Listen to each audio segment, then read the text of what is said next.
दोस्तों नमस्कार, स्वागत है आपका हमारी यूट्यूब चैनल रोजगार नौकरी में। और कंप्यूटर के 100 MCQs का ये सेकंड पार्ट हम बनाने जा रहे हैं। और हमने 100 पार्ट्स में से पहले पार्ट में 100 क्वेश्चन में से पहले पार्ट में हमने 50 क्वेश्चन कवर कर लिए थे। अगर आप लोगों ने पहला पार्ट नहीं देखा है तो हमने डिस्क्रिप्शन बॉक्स में उसको डिटेल शेयर की है, आप वहाँ से चेक कर सकते हैं।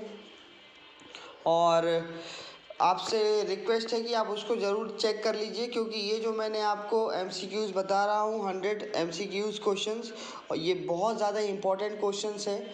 और अगर आपने इनके इर्द गिर्द सारे क्वेश्चंस कवर कर लिए तो आप यकीन मानिए कि आपका जो पटवारी का कंप्यूटर का पार्ट है वो इसमें बहुत हद तक कवर हो जाएगा। दोस्तों MP पटवारी के लिए हम लोग ये क्वेश्चंस की मुहिम निकाली है हमने, और हर दिन कुछ ना कुछ वीडियोस हम आपको MP पटवारी के लिए इम्पोर्टेंट क्वेश्चंस के लिए वीडियो तैयार करके हमारी टीम करती है। अगर आपको पसंद आए तो आप इसको शेयर ज़रूर कीजिए, सब्सक्राइब कीजिए हमारे यूट्यूब चैनल को, ताकि हम आपको हर दिन एक नया कंटेंट तैयार करें।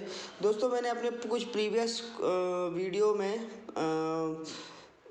उसका न्यू पैटर्न, जो MP पटवारी का न्यू पैटर्न है, उसको भी डिस्कस किया हुआ है, तो आप उसको ज़रूर चेक कर लीजिए। क्योंकि न्यू पटवारी का जो MP का न्यू पटवारी का जो पैटर्न है, उस एग्ज़ाम पैटर्न के तौर पर ही एग्ज़ाम के क्वेश्चंस बनाए जाएंगे, एग्ज़ाम क्वेश्चंस पूछे जाएंगे, तो आप उसको ज़रूर से ज़रूर एक बार चेक कर लीजिए।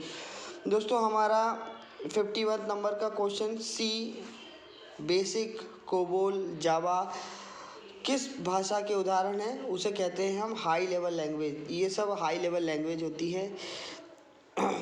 ASC सेकेंड का पूर्ण रूप क्या है? ASCII का पूर्ण रूप है American standard code for information interchange. Computer के पितामह किसे कहा जाता है? दोस्तों कंप्यूटर के पितामह चार्ल्स बेबेज को कहा जाता है। सर्वप्रथम आधुनिक कंप्यूटर की खोज 1946 में हुई थी। सर्वप्रथम आधुनिक कंप्यूटर की खोज 1946 में हुई थी। कंप्यूटर के संचालन में प्रयुक्त प्रोग्राम, नियम तथा कंप्यूटर क्रियाओं से संबंधित अन्य लिखित सामग्री को कहा जाता है सॉफ्टवेयर। कंप्यूटर के मस्तिष्क को कहा जाता है CPU। दोस्तों कंप्यूटर का मस्तिष्क CPU होता है, कंट्रोल प्रोसेसिंग यूनिट, जिसका फुल फॉर्म है। इंटीग्रेटेड सर्किट चिप का विकास किसने किया था? इंटीग्रेटेड सर्किट चिप का विकास IC जिसको हम बोलते हैं JS किल्वी ने किया था। इंटीग्रेटेड सर्किट चिप IC पर किसकी परत होती है? ये सबसे ज़्यादा पूछा जाने वाला क्वेश्चन है दोस्तों। इंटीग्रेटेड सर्किट चिप पर किसकी परत होती है? तो सिलिकॉन की परत होती है, सिलिकॉन। चुंबकीय डिस्क पर किस पदार्थ की परत होती है? तो चुंबकीय डिस्क पर दोस्तों आयरन ऑक्साइड की परत होती है। कंप्यूटर में किसी शब्द की लंबाई किससे मापते हैं? तो कंप्यूटर में शब्द की लंबाई बिट से नापते हैं, बिट। स्टोरेज माध्यम की क्षमता की इकाई क्या होती है दोस्तों? तो स्टोरेज माध्यम की क्षमता की इकाई बाइट होती है। सबसे छोटी जो इकाई है वो बाइट है। MS विंडोज़ किस प्रकार का सॉफ्टवेयर है? तो वो GUI है। GUI का मतलब होता है ग्राफिकल यूज़र इंटरफेस। दोस्तों GUI graphical user interface. MS window जिस प्रकार के सॉफ्टवेयर पर आधारित है। वह कौन सा डिवाइस है जो दो या अधिक नेटवर्कों को जोड़ता है? तो उसको हम गेटवे बोलते हैं दोस्तों, गेटवे, जो दो या दो से अधिक नेटवर्क को कनेक्ट करता है। कंप्यूटर विशिष्ट किसके साथ कार्य करके आंकड़ों की सूचना में प्रोसेसिंग करता है? उनको हम नंबर्स कहते हैं। दोस्तों निर्माण प्रक्रिया में किस मेमोरी चिप का प्रयोग किया जाता है? तो निर्माण प्रक्रिया में रोम का प्रयोग किया जाता है, रोम, रीड ओनली मेमोरी। एक बाइट का कलेक्शन होता है 8 बिट्स का, 8 बिट। एक बाइट में 8 बिट्स होते हैं दोस्तों। सी डी रोम किसका उदाहरण है? तो सी डी रोम एक इनपुट डिवाइस है दोस्तों। इनपुट डिवाइस उसको बोलते हैं जिसमें आप कंप्यूटर में कुछ एंट्री करते हैं, और आउटपुट डिवाइस जो कंप्यूटर आपको आउटपुट देता है या जिन डिवाइस से आपको आउटपुट दिखाई देता है या सुनाई देता है। जैसे कंप्यूटर की जो स्क्रीन होती है वो आउटपुट डिवाइस है, पर जो कीबोर्ड है वो इनपुट डिवाइस है क्योंकि आप उससे एंट्री करते हैं। माउस एक इनपुट डिवाइस है क्योंकि माउस से आप एंट्री करते हैं। इसी तरह से इतने सरल नहीं पूछे जाएंगे कि माउस और कीबोर्ड पर। ये सी डी रोम में थोड़ा सा कन्फ्यूज़न क्रिएट होता है, तो इसलिए सी डी रोम जो है वो एक इनपुट डिवाइस है। कंपाइलर है, कंपाइलर स्रोत प्रोग्राम का ऑब्जेक्ट कोड में अनुवादक है। कंपाइलर जो है वो स्रोत प्रोग्राम का ऑब्जेक्ट कोड में अनुवादक है। वोलेटिलिटी किसकी प्रॉपर्टी है? तो वोलेटिलिटी दोस्तों रैम की प्रॉपर्टी है। जावा उदाहरण है, तो जावा एक हाई लेवल लैंग्वेज जिसको उच्च स्तरीय भाषा बोलते हैं, हाई लेवल लैंग्वेज इसका मतलब होता है। वह हार्डवेयर डिवाइस जिसे आमतौर पर कंप्यूटर का मस्तिष्क कहा जाता है। तो दोस्तों ये बहुत बार आ चुका है, कंप्यूटर का मस्तिष्क सीपीयू को कहा जाता है।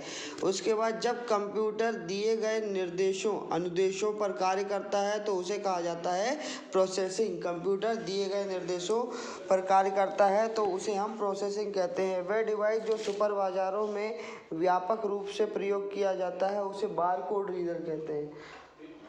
वह डिवाइस जो सुपर बाज़ारों में व्यापक रूप से प्रयोग किया जाता है बारकोड रीडर होता है। आप लोगों ने देखा होगा कि जब हम किसी मॉल में जाते हैं और सामान लेते हैं तो वो एक बारकोड रीडर से कोड को स्कैन करके और फिर उसकी प्राइस का पता लगाते हैं या उसकी डिटेल का पता लगाते हैं, तो इसे हम बारकोड रीडर बोलते हैं। दोस्तों एक कंप्यूटर प्रोग्राम अनुदेशों का एक ऐसा सेट है जो समस्या सुलझाने अथवा कार्य के निष्पादन में कंप्यूटर को समर्थ बनाता है। एक कंप्यूटर प्रोग्राम क्या होता है? तो एक कंप्यूटर प्रोग्राम जो है वो अनुदेशों का एक ऐसा सेट है जो समस्या सुलझाने एवं कार्य के निष्पादन में कंप्यूटर को समर्थ बनाता है। वे टर्मिनल जिन्हें पहले कैश रजिस्टर्ड कहते हैं प्राय कॉम्प्लेक्स इन्वेंट्री तथा विक्रय कंप्यूटर प्रणाली में जुड़े होते हैं। ऐसे को पॉइंट ऑफ सेल बोला जाता है दोस्तों। वायरस, ट्रोजन हॉर्सेस तथा वॉर्म्स कंप्यूटर प्रणाली को हानि पहुंचाने में सक्षम होते हैं। तो ऑलरेडी जो भी वायरस है दोस्तों वो कंप्यूटर प्रणाली को नुकसान ही पहुंचाता है, क्षति ही पहुंचाता है। कंप्यूटर डेटा एकत्रित करते हैं जिसका अर्थ वह उपयोगकर्ता की अनुमति देते हैं इनपुट की। वे कंपोनेंट जो आंकड़ों का संसाधन करते हैं वे स्थित होते हैं। वे कंपोनेंट जो आंकड़ों का संसाधन करते हैं वे स्थित होते हैं प्रणाली यूनिट में दोस्तों। प्रणाली यूनिट सॉफ्टवेयर का अर्थ है, सॉफ्टवेयर का अर्थ एक प्रोग्राम है जो प्रोग्रामों से मिलकर बना होता है। प्रोग्रामों का संग्रह है सॉफ्टवेयर, अगर किसी भाषा में बोला जाए तो। दस्तावेज प्रिंट करने के लिए अगर आपको प्रिंट करना है तो आप Ctrl+P का यूज़ करके आप प्रिंट कर सकते हैं दोस्तों। बाइनरी लैंग्वेज में अल्फ़ाबेट्स का प्रत्येक अक्षर, प्रत्येक अंक तथा प्रत्येक विषय कैरेक्टर बना होता है 8 बिट्स का। बाइनरी एक बाइट्स में 8 बिट्स होते हैं दोस्तों, इस बात का आपको ध्यान रखना है। वे ग्राफिकल तस्वीरें जो फाइल, फोल्डर इत्यादि जैसे ऑब्जेक्ट को रिप्रेजेंट करती है कहलाती हैं आइकन्स। उनको आइकन कहा जाता है। अपनी लागत और आकार के कारण ये कंप्यूटर अपेक्षाकृत विरल रेयर हैं। उन्हें सुपर कंप्यूटर कहते हैं। जो साइज़ में बड़े होते हैं दोस्तों उन्हें सुपर कंप्यूटर कहा जाता है। रैम का पूरा नाम रैंडम एक्सेस मेमोरी है। विशिष्ट इनपुट तथा आउटपुट डिवाइस का शेष कंप्यूटर प्रणाली के साथ कम्युनिकेट करने की क्षमता प्रदान करने हेतु डिवाइस किए गए स्पेशलाइज्ड प्रोग्रामों को कहा जाता है ऑपरेटिंग सिस्टम। ऑपरेटिंग सिस्टम ही है जो सिस्टम कंप्यूटर में काम आते हैं। कुछ ओपन सोर्स ऑपरेटिंग सिस्टम होते हैं। इस प्रकार का कंप्यूटर सबसे कम शक्तिशाली फिर भी सर्वाधिक प्रयोग किया जाता है। ये तीव्रतम वृद्धि वाले कंप्यूटर होते हैं, मिनी कंप्यूटर जो हम लोग यूज़ करते हैं सामान्यतः। कंप्यूटर संसाधनों के प्रबंधन में से संबंधित विशिष्ट कार्य करने के लिए डिज़ाइन किए गए प्रोग्रामों को कहा जाता है ऑपरेटिंग सिस्टम। सर्वाधिक शक्तिशाली कंप्यूटर सुपर कंप्यूटर होता है दोस्तों, जो कि आकार में बड़ा होता है। ऐसे ऐसी इंटरनेट सेवा जो उपलब्ध संसाधनों को मल्टीमीडिया इंटरफेस प्रदान करती है उसे कहते हैं वर्ल्ड वाइड वेब, WWW जिसको हम बोलते हैं।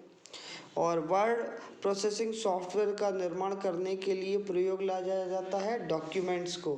ऐसा डिवाइस जो केबल के प्रयोग के लिए बिना ही नेटवर्क को जोड़ती है उसे वायरलेस कहते हैं दोस्तों। वायरलेस जो केबल के बिना काम करता है। मेन्यू भाग होते हैं स्टेटस बार का, मेन्यू जो होता है वो स्टेटस बार कहलाता है। और वेबसाइट को देखने के लिए प्रयुक्त किए जाने वाले प्रोग्राम को कहते हैं ब्राउज़र। जो वेबसाइट्स को हम चेक कर सकते हैं उनके लिए प्रोग्राम जो होते हैं उनको ब्राउज़र कहा जाता है। जैसे गूगल एक ब्राउज़र है। एक ही समय में विभिन्न प्रकार के कितने डॉक्यूमेंट्स को आप खुला रख सकते हैं? तो इतने अधिक जितने कि आपकी कंप्यूटर मेमोरी होल्ड कर सकती है।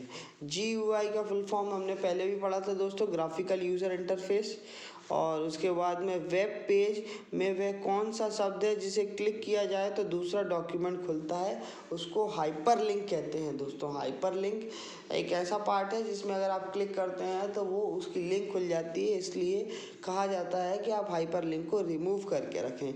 दोस्तों अगर आपने MS ऑफिस जैसा कोई कोर्स अगर कर रखा है तो आपके लिए इन सब चीज़ों को समझना बहुत आसान हो जाएगा। इसलिए मेरी आपसे रिक्वेस्ट है, अगर आपके पास समय है तो आप MS ऑफिस जैसे कोर्स को किसी कोचिंग इंस्टीट्यूट में जाकर आप उसको कर लीजिए। उससे आपका फ़ायदा ये होगा कि ये जो भी शब्दावली है, जो शब्दकोश आपको यहाँ पर देखने के लिए मिल रहे हैं, जो पहली बार इसको पढ़ रहे हैं उनके लिए बहुत मुश्किल होगी। और अगर वो नहीं करना चाहते हैं तो मेरी आपसे रिक्वेस्ट है कि आप जो वीडियो है उसी को स्लो करके आराम से 3 से 4 बार देख लीजिए, आपको उसमें फ़ायदा मिलेगा। CPU में होता है एक कंट्रोल यूनिट और एक arithmetic logical unit. Computer boot नहीं कर सकता यदि उसमें नहीं होगी ऑपरेटिंग प्रणाली। अगर ऑपरेटिंग सिस्टम नहीं होगा तो वो बूट नहीं कर पाएगा। रीड ओनली मेमोरी की ऐसी कौन सी विशेषता उसे उपयोगी बनाती है?